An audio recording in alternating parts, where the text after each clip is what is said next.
Bueno, pues iniciamos esta transmisión, le damos la bienvenida a todos los que ahora se están conectando con nosotros.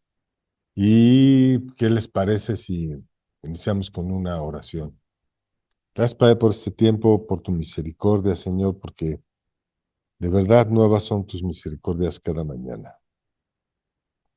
Guarda este tiempo en tus manos, Señor, aparta nuestro corazón de cualquier distracción para que podamos enfocarnos en este estudio, en este día. Guarda a nuestros familiares en casa, a todo lo que hemos dejado atrás para poder estar en este tiempo, Señor. Guárdalo, Señor, bendícelo y santifícalo en el nombre de nuestro Señor Jesucristo. Amén. Bueno, pues bienvenidos todos nuevamente a esta transmisión. Hoy vamos a tocar el tema de las bienaventuranzas y vimos en nuestro estudio anterior que se ha formado delante de nuestros ojos un mundo que aborrece a Dios. También nosotros en algún tiempo formamos parte de ese mundo. Y sin nosotros quererlo o no quererlo, pues de alguna manera contribuimos porque la palabra de Dios nos dice que seguíamos la corriente de este mundo. Pero para materia de nuestro estudio tenemos que hacer conciencia de que pues hay miles y millones de personas que aún participan de esa condición, mediante la cual la corriente de este mundo nos lleva por sus aguas a aborrecer a Dios, a hacer lo malo delante de Dios, a pecar y adulterar su creación. Podemos decir mucho de esto, pero no creo que sea el tema ahorita para nosotros estar refiriéndonos a lo que hace el enemigo o a lo que hace el mundo, puesto que nosotros, en nuestro objetivo, pues es llenarnos del conocimiento de Dios para poder compartir la palabra y de esta misma manera poder llevar a todas las personas a los pies de Cristo. Entonces, es curioso ver un mundo que aborrece a Dios. Y es más curioso ver que ese mundo aborrece a Jesucristo. Pero ¿cómo podemos darnos cuenta de que eso está sucediendo? Pues ahorita todos los que han avanzado y han crecido un poco en el conocimiento de la palabra, ya se podrán percatar que estamos viendo a un mundo que habla de Jesús, pero no conforme a lo que está escrito en la Biblia. Hablan de la palabra de Dios, pero no hablan lo que dice la palabra de Dios. Y es de esa manera que podemos entender que estamos delante de un mundo que corrompe lo que es la palabra de Dios y nos genera una falsa imagen de lo que es Cristo, de lo que es la palabra de Dios, y así poco a poco distorsiona todos, todas las personas que Dios utilizó en la Biblia para escribir su palabra. ¿Y cómo nos hace pensar en ellos? Como personajes. Pues nos han hecho pensar que son personajes, que son personalidades, y ahí nos hacen una idea del rey David, ahí nos hacen una idea de Moisés, ahí nos hacen una idea de etcétera, etcétera, etcétera, de todos. En esta ocasión vamos a dar lectura a las bienaventuranzas y también vamos a dar lectura a los comentarios de Spurgeon con respecto a ello. Y para no hacer más preámbulo de esto, pues acompáñenme a Mateo 5, vamos a leer del verso 1 al 12. Si ya se encuentran ahí, pues me va a permitir darle lectura. Mateo 5, verso del 1 al 12. Viendo la multitud, subió al monte, y sentándose, vinieron a él sus discípulos, y abriendo su boca les enseñaba diciendo, bienaventurados los pobres en espíritu, porque de ellos es el reino de los cielos. Bienaventurados los que lloran, porque ellos recibirán consolación. Bienaventurados los mansos, porque ellos recibirán la tierra por heredad.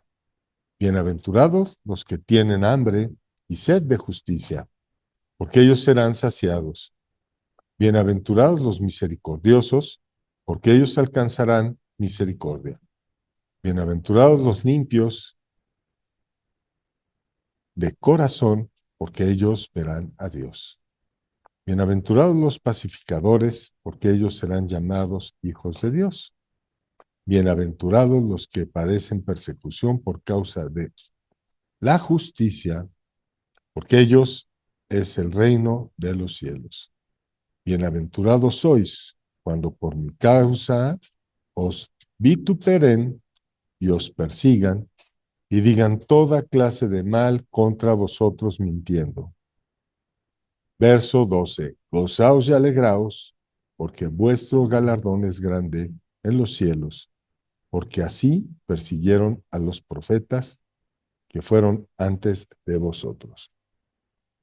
Pues estas fueron las palabras de nuestro Señor Jesucristo, prácticamente lo primero que les menciona a los discípulos. Pensamos que también iba alrededor, pues habían más personas, ¿no? Pero yo les quiero compartir esto, que estas bienaventuranzas realmente se coronan con el versículo 11 y se galardonan con el versículo 12. ¿Por qué? Porque bienaventurados sois cuando por mi causa os vituperen y os persigan.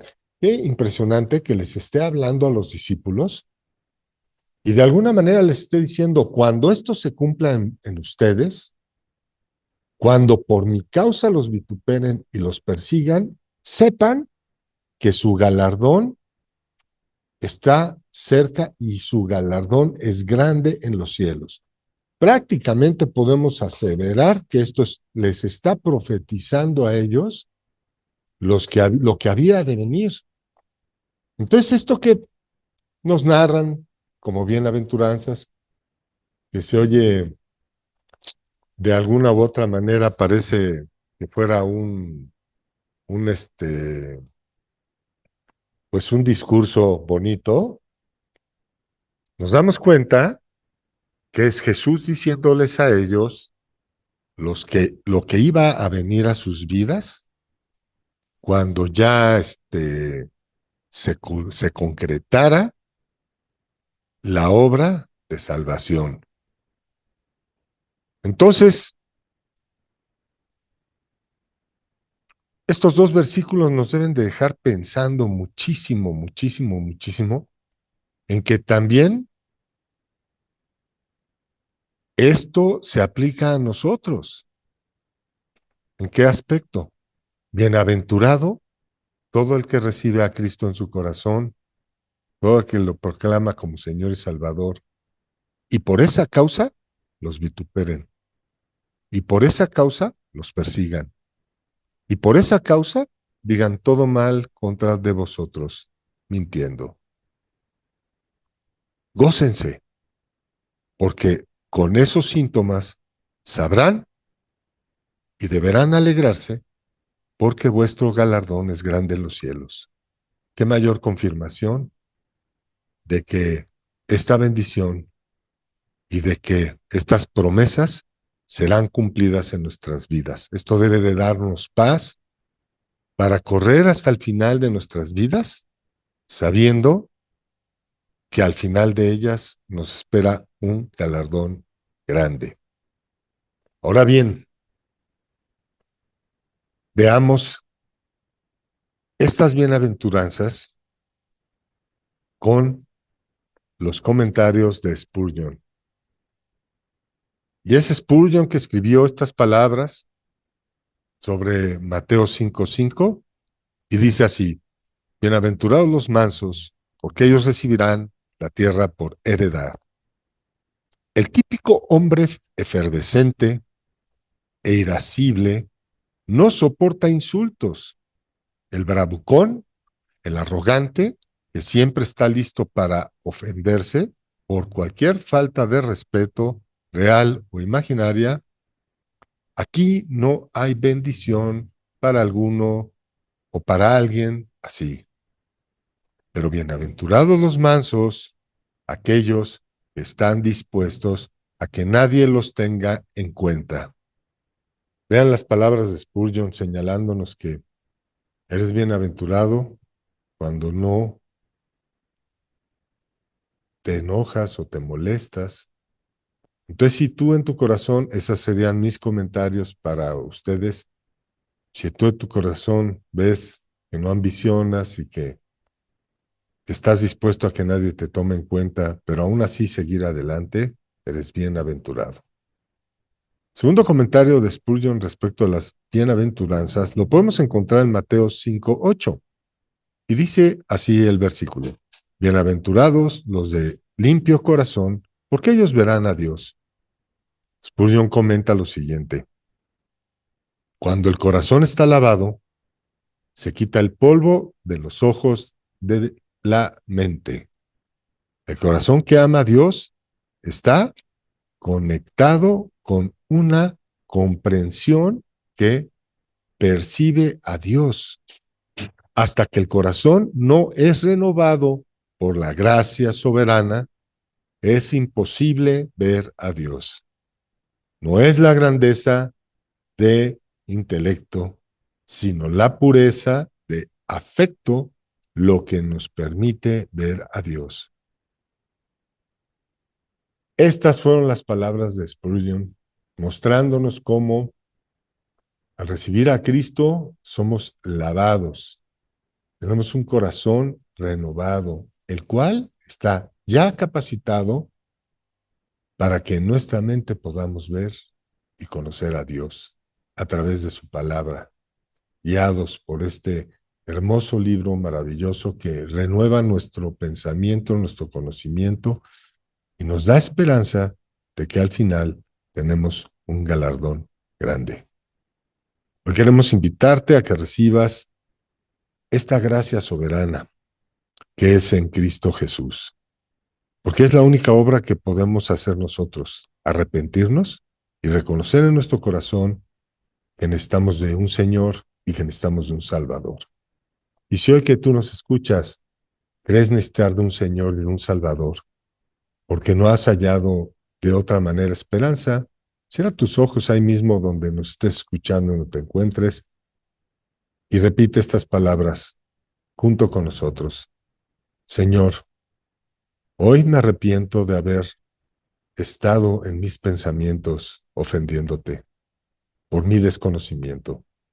Hoy con lo poco que he escuchado, quiero decirte que quiero pedirte que sea tu Hijo Jesucristo mi Señor y mi Salvador, porque tú lo resucitaste de entre los muertos para que yo y mi casa seamos salvos. Te lo pido poderosamente en el nombre de Jesús. Amén. Y si hoy que nos estás escuchando o que estás viendo esta retransmisión, hiciste esta oración, déjanoslo saber de alguna manera poniendo una manita arriba para saber que hoy hay una fiesta en el cielo. Pero no te vayas y no te desconectes porque continuamos con nuestra programación y daremos paso hoy a la hermana Leti para nuestro devocional del día. Hermana, adelante los micrófonos con usted. Sí, buenas noches a todos, bendiciones. Bueno, pues hoy vamos a continuar viendo lo que es que un verdadero creyente de su testimonio. Ya vimos que Dios quiere que demostremos y que demos testimonio que somos sus hijos y que dicho testimonio solo se puede reflejar cuando vivimos bajo el control del Espíritu Santo, porque esta es la manera en que se glorifica a Dios. Podemos verlo en Primera de Corintios 6:20, que dice: porque habéis sido comprados por precio, glorificad pues a Dios en vuestro cuerpo y en vuestro espíritu, los cuales son de Dios. Pero en algunas ocasiones no nos comportamos como hijos de Dios, y más cuando se nos presenta diversas pruebas como una enfermedad o un problema financiero, etcétera. Solemos poner en stand-by nuestra fe. Así es, lo hacemos a un lado, y es cuando el enemigo, que siempre está como león rugiente viendo a quién devorar, se aprovecha de nuestra debilidad, porque cuando carecemos de fe, se ve afectada también nuestra identidad en Cristo, ya que solemos olvidar que tenemos un Padre que nos proveerá de todo lo que necesitamos, que debemos vivir confiando en Él y que Él nos dará una solución conforme a su voluntad. Debemos tener fe que Él está obrando en nuestra vida, pero no basta con solo decir que tenemos fe, sino que dicha fe tiene que ser acompañada o demostrada con nuestras obras, con nuestro testimonio, porque al igual que la salvación es personal, también nuestro testimonio como hijo, como hija, también es personal. Repito, Dios se glorifica aún en nuestra enfermedad o problema. Demos un ejemplo y veamos rápidamente el pasaje de la Biblia en Mateo 11, que nos habla de la muerte de Lázaro. Él era un amigo de Jesús, el cual tenía dos hermanas, Marta y María, y cuando él se enferma, sus hermanas mandan a decir a Jesús que Lázaro está enfermo. Pero en Mateo 11:4, oigan lo que dice Jesús, cómo contestó. Dice, oyendo Jesús dijo, esta enfermedad no es para muerte, sino para la gloria de Dios, para que el Hijo de Dios sea glorificado por ella. Jesús sabía lo que iba a suceder con Lázaro y es por eso e incluso decidió quedarse 2 días más en ese lugar donde él estaba. ¿Por, ¿Por qué Dios se glorifica en nuestra enfermedad o en los enormes problemas que se pueden presentar en nuestra vida, como esa enorme montaña que vemos difícil de mover? Porque es ahí donde nosotros como sus hijos debemos dar testimonio que tenemos a un Dios vivo, a un Dios fiel y todopoderoso, porque a pesar que no nos aliviemos o no mejore nuestra situación, debemos tener contentamiento y sobre todo paz en nuestro corazón. Otro ejemplo es un hijo de Dios, perdón, un hijo de Dios es aquel que se mueve a misericordia hacia los demás, que si ve a alguien que está perdido, que no conoce a Dios, le pueda testificar con sus hechos que también hay esperanza para esa persona, de que existe un redentor que le perdonará todos sus pecados si cree en Él y lo confiesa como su Salvador y Señor. Es por eso que es muy importante que cuidemos nuestro testimonio, tanto a los que aún no reconocen a Jesús, como también a los de la familia de la fe.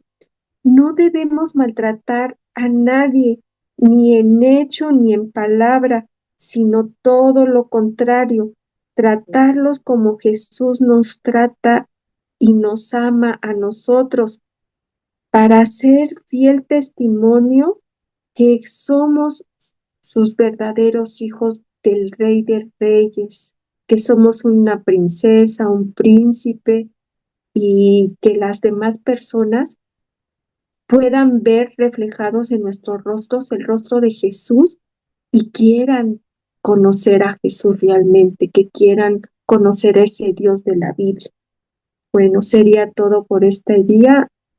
Pues amén. Bendiciones. Gracias, hermana. Bendiciones. Oigan, y como término especial, tenemos algo de información extrabíblica. Así que va a ser sorpresa de parte del hermano Fernando. Fernando, no sé si estés por ahí. Recordemos que tiene ahorita un enfermito en casa, entonces aquí te andamos esperando. Y aquí ando. Cuéntanos, Fer, ¿qué tienes para nosotros hoy? Pues, mira, la cosa es que tuve una Ahora sí, plática, es un ajá, te tema escucho. extrabíblico, Ajá, pero supone que yo preparo el tema de la línea de tiempo con la que estamos viendo de Mateo, pero en realidad fue un tema que me llamó mucho la atención, porque estaba platicando precisamente con un hermano de aquí de la iglesia, y salió la pregunta, así, oye, Rioli, tú que estás clavado en esos temas bíblicos, no, ok, en algunos temas, pero dime, ¿qué se trata? Y me decía, Absalón, ¿tuvo hijos o no tuvo hijos? Ay, caray. Bueno, sí los tuvo. Sí, yo sé que tuvo 3 hijos, pero ¿a qué te refieres? Entonces él decía que, pues que en la Biblia se contradice. A ver, ¿dónde se contradice? Entonces me di la tarea de trabajar sobre la línea de tiempo con Absalón. O sea, sí fue interesante el punto que estoy viendo. Y bueno, voy a pedir que me ayuden en buscar Segunda de Samuel 14:27 y otro hermano que me puede ayudar a buscar Segunda de Samuel 18:18 para poder dar una explicación de lo que investigué de la listo, vida de 14, Absalón. 27. Segunda de Samuel 14 No, pues, 27 a veces se me da agarrar las cosas rápida. ¿Yo lo leo o qué? Sí, por favor, léeme la de Segunda de Samuel 14:27. Segunda de Samuel 14, 27. Y le nacieron a Absalón 3 hijos y una hija que se llamó Tamar, la cual era mujer de hermoso semblante. 28. Y estuvo Absalón por espacio de 2 años en Jerusalén y no vio el rostro del rey. ¿Hasta dónde?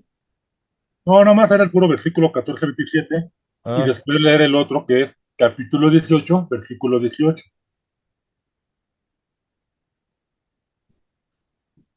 Y me explico. no, pero bueno, 18, 18. Ajá. Ah, o sea, ¿todo yo o qué? Si puedes, otro hermano que lo pueda leer, o hermana. Yo estoy. Y en vida, Absalón había tomado y erigido una columna, la cual está en el Valle del Rey, porque había dicho, yo no tengo hijo que conserve la memoria de mi nombre, y llamó a aquella columna por su nombre, y así se ha llamado columna de Absalón hasta hoy. ¿No son los hijos que murieron, Y los, los de los hijos que Absalón? murieron. Pero ahí es donde me dice, la pregunta surgió con este hermano que me dice que si tuvo sí o no hijos Absalón o hay un error en la Biblia. Entonces yo dije, bueno, voy a hacer un análisis entre Segunda de Samuel 14:27 y 18:18, capítulo ¿Y qué 18, versículo. pasó? Entonces, a lo que voy a hacer, lo que voy a exponerles, nos dice que explorando la supuesta contradicción sobre los hijos de Absalón, la pregunta ¿es un error o hay algo más en el texto? Descubrí cómo el contexto histórico y cultural nos ayuda a entender estos pasajes de forma clara y profunda. Me di a la tarea de la investigación. En la Biblia de Estudio Teológico RBA 1960, y en su nota de este pasaje comenta lo siguiente, capítulo 14:27, ya que no se mencionan los nombres de los 3 hijos de Absalón, afirma no haber tenido hijos como está en el versículo 18:18, es posible que estos hijos hayan muerto cuando todavía eran jóvenes. La hija de Absalón probablemente haya sido llamada Tamar en honor a su tía, la hermana de su padre. Y también todavía profundiza un poco más en la Biblia cronológica de estudio, nueva versión latinoamericana, ¿no? NBLA.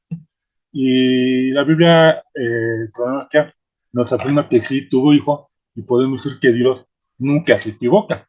Entonces les voy a leer. Dice, y bueno, aparece en esta Biblia un diagrama, un dibujito ahí, y se ve un monumento.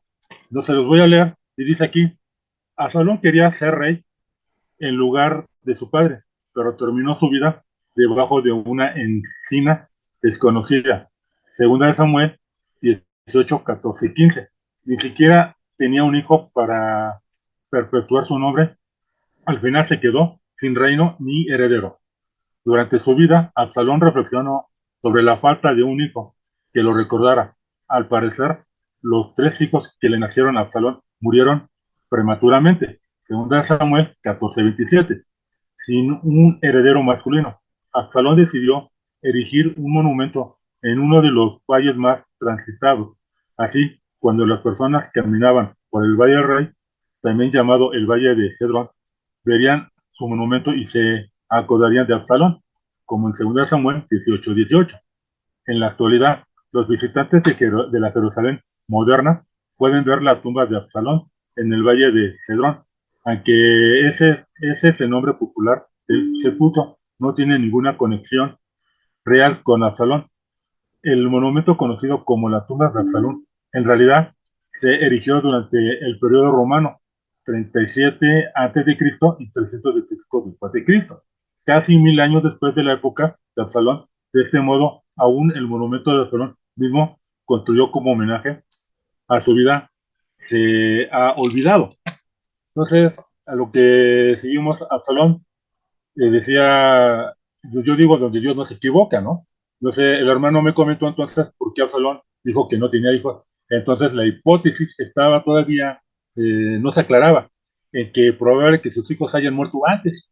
Dice, no olvidemos que yo le decía a él, no olvidemos que en ese momento estaban en guerra, y por ahí sería la respuesta. Esa era mi especulación. Hasta que se me ocurrió, que bueno, más bien, quería profundizar más en la Biblia que tengo aquí, de Matthew Henry, nos dice en su nota, dice aquí, número 2, el escritor sagrado aprovecha, se lo voy a leer, esta oportunidad para decirnos algo de la persona misma de Absalón. Nada se nos dice de su prudencia, de su piedad o devoción. Todo lo que aquí se nos dice es el número 1, que no había en todo Israel ninguno tan alabado por su hermosura como él. Versículo 25.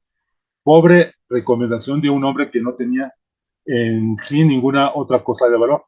Hermosos verdaderamente son los que hacen cosas hermosas. En cuerpos hermosos habitan con frecuencia eh, almas impuras y deformes. Testigo, el alma de Absalón, manchada de sangre, deformada con la desnaturalizada desafección contra su padre y contra su hermano. En su cuerpo no había defecto, pero en su muerte no había otra cosa que heridas infectadas. Número 2, que tenía un hermoso pelo, no la cabellera de un nazareno. Bien lejos estaba de una vida tan estricta, sino la de un galán. Se la dejaba crecer hasta que no podía soportar su peso y solo consentía en cortarla cuando ya le parecía excesiva su largura. La vanagloria no se siente el calor ni el frío y no se queja de cuanto sirva para alimentarla y satisfacerla, por incómodo que sea. Dice el refrán castellano, sarna con gusto no pica. La pasaba cada año a fin de que se viese cuando aventajaba a todos en esto y pesaba 200 ciclos. Esto es 1 o 2 kilogramos y 360 gramos, lo cual no es de extrañar si, como Josefo dice, era costumbre abordarlo con aceite y polvo de oro. Tan hermoso pelo quizás le sirvió de trampa fatal. 18:9. Número 3, que su familia comenzaba a crecer. Es probable y pasase algún tiempo hasta que tuvo el primer hijo. Y en este tiempo sería cuando, al perder la esperanza de tener descendencia, erigió el monumento que se menciona en 18 para que llevara su nombre. Después, sin embargo, tuvo 3 hijos y una hija. Ahora bien, lo interesante aquí, en estos eventos, sucedieron después de este capítulo. Por eso, vuelvo a repetir, Dios no se equivoca.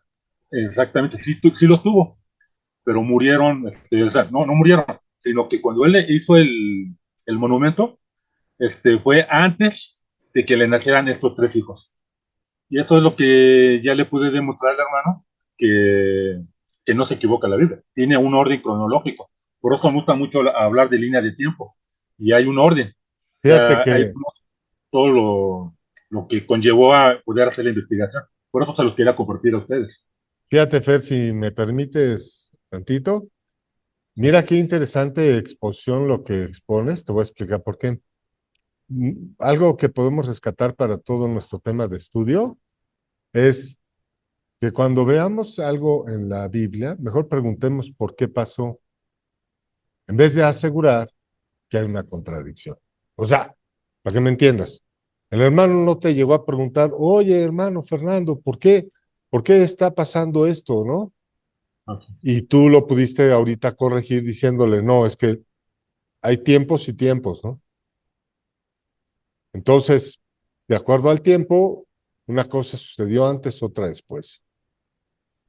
Sin embargo, más allá de esto, si vemos los versículos no dicen que nunca tuvo hijos. Y ahí es donde creo que el hermano, pues yo hubiera pensado mal, porque hubiera pensado que anda buscando una contradicción. ¿En qué sentido? Los versículos no dicen que nunca tuvo hijos. El versículo 18 no dice que nunca ha tenido hijos. No, no dice. Dice que en ese momento no tiene les, quien suceda su descendencia. Y punto y se acabó, ¿no? Exacto, es Y eso correcto. sí puede implicar que hayan fallecido, puede implicar que no haya tenido hijos en ese momento, etcétera, etcétera, etcétera, etcétera. Es cuando hizo su monumento, lo armó. Entonces creo que el comentario vino de la inmadurez de un hermano. O sea, a veces somos inmaduros hasta para preguntar las cosas. ¿Por qué? Porque nuestra pregunta nace de un mal pensamiento. ¿Me explico? Ajá. Entonces, Pero así como... yo lo que le entendí, perdón, el Ujú. hermano, es que primero ven el capítulo 14, que, No, sí, que por el orden de cómo... Sí, no, entendí ah, perfecto, pero cuando yo digo que deja entrar un mal pensamiento a su pregunta, es cuando él dice, ¿a poco se contradice? Ese pequeño comentario es que ya en tu mente estás dejando que entre la duda respecto a lo que Dios dice. exacto. Por eso Acuérdense es que que, hacer una línea de tiempo, me gusta trabajar ¿no? sobre, ahora sí que me voy con el pensamiento teológico y bueno, vamos a analizarlo. No, Y pero por eso vamos a desglosarlo ya no en el tema, sino, chécate esto. Acuérdate que la serpiente le dijo a Eva, con que Dios dijo, sí, o sea, el enemigo siempre viene a hacernos sembrar la duda y nuestra obligación es buscar respuestas, concediendo que Dios no se equivoca. O sea, dicho de otra manera, nuestra obligación como discípulos es buscar respuestas sabiendo que Dios no se contradice y no se equivoca. Quizá no conocemos por qué lo hace, eso sí, pero algún día nos lo revelará. Creo yo que esta es la condición, ¿no? Ya nos sí. revela por qué está en la situación así y una vez se confirma la no contradicción de la palabra de Dios. Ese era todo lo que quería aportar. Y tenemos Bueno, 3 minutos. Yo creo que ya hoy no vamos a regresar después del corte, perfecto. porque hemos tratado ya de cerrar el estudio a un tiempo definido. Nuestra hermana Leti parece que está durmiendo. ¿Cómo está? Fue demasiado intenso lo que nos compartió. Bueno, alguien más que me quiera ayudar a cerrar el estudio ya para algún comentario con respecto a lo de el hermano Fer. Vi que la hermana Leti hizo unos aplausos. Nos quedan 2 minutos. Seamos breves, nada más para podernos despedir. Sí, rápidamente porque yo considero que como primero estaba de que tuvo hijos y una hija y luego después dice que él no tenía quien, por decirlo, heredar. Entonces yo creo que ahí fue un poco la confusión, que lo tomó literalmente por la secuencia de la Biblia, quiero pensar, pero pues qué bueno que Dios iluminó a nuestro hermano y que yo ni siquiera lo sabía, ni me había percatado de eso. Entonces, fue edificante esta participación de mi hermano. Felicidades, hermano. No, gracias a Dios. Bueno, pues sí. Siempre hay sorpresas, ¿no? En este estudio. Les quiero comentar que una vez me llegó un comentario de una persona en Estados Unidos, valga la expresión, algo reconocida en el medio del cine.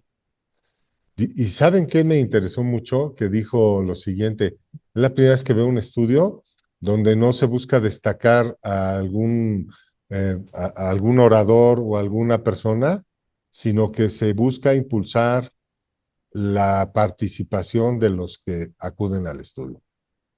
Y dicho de esta manera, para los que aún no han querido tomar este paso, pues quiero que sepan que me pueden escribir y ya irlos programando para que compartan alguna cuestión que Dios ponga en sus corazones, ¿no? Puesto, si nos integramos todos, pues haremos un rol al respecto. Se nos acabó el tiempo. Con esta idea los dejo. Gracias, Padre, por el estudio, por este tiempo. Amén. Bendícenos para llegar bien a nuestras casas. Guárdanos, Señor, en toda la semana. En el nombre poderoso de Jesús. Amén. Amén, amén. Pues estamos despedidos. Hemos llegado así que al final y gracias a Dios por sus vidas. Hasta luego. Gracias. Hasta luego, bendiciones a todos. Bendiciones.